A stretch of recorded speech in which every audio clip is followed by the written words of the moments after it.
अस्सलाम वालेकुम रहमतुल्लाहि बरकातुहू। ऑनलाइन निसाबी क्विज मुकाबलों में एक बार फिर से इस्तकबाल है आपका अजीज तलबा व तालिबात। आज हम मराठी मजमून पर कुछ सवालों के जवाब का मुताला करेंगे। सबसे पहले चैनल को सब्सक्राइब कीजिए, लाइक कीजिए और इस वीडियो को ज़्यादा से ज़्यादा शेयर कीजिए। प्यारे बच्चों, एक बात आपको बताते चलूँ कि डिजिटल स्कूल ये एंड्रॉयड ऐप प्ले स्टोर में मौजूद है। साथ ही साथ इस वीडियो के डिस्क्रिप्शन में भी लिंक दी गई है, यहाँ पर जाकर आप इसको डाउनलोड कीजिए। अजीज तलबा व तालिबात, इस मुकाबले में कुल 5 सवाल होंगे।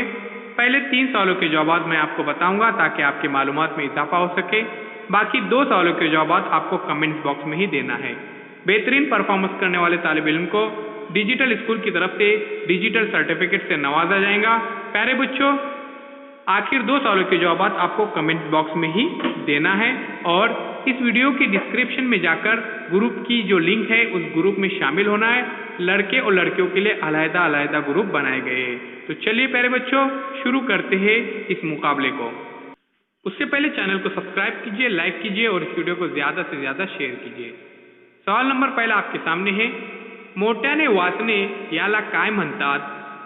मूक वाचन, प्रकट वाचन, गती वाचन।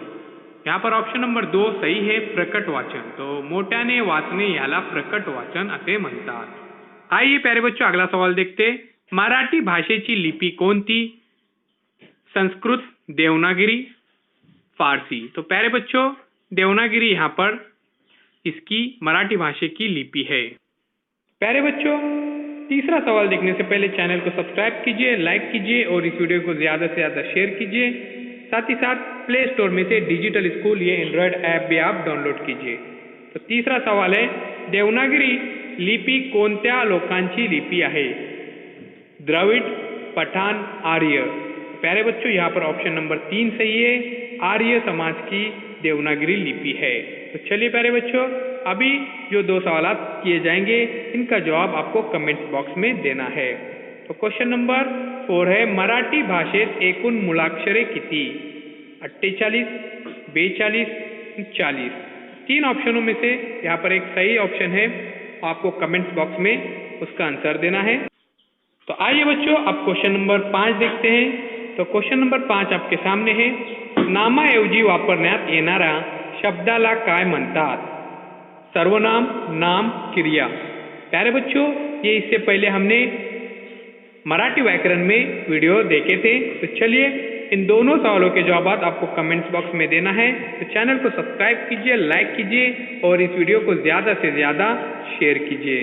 और हाँ प्यारे बच्चों, प्ले स्टोर में जाकर आप digital school Android app download कीजिए। इस ऐप की जो लिंक है ये वीडियो के डिस्क्रिप्शन में भी दी गई है। साथ ही साथ प्यारे बच्चों, इस वीडियो के डिस्क्रिप्शन में ग्रुप के लिंक भी दिए गए हैं, तो आपको ग्रुप में शामिल होना है और वहीं आपको डिजिटल सर्टिफिकेट दिया जाएगा।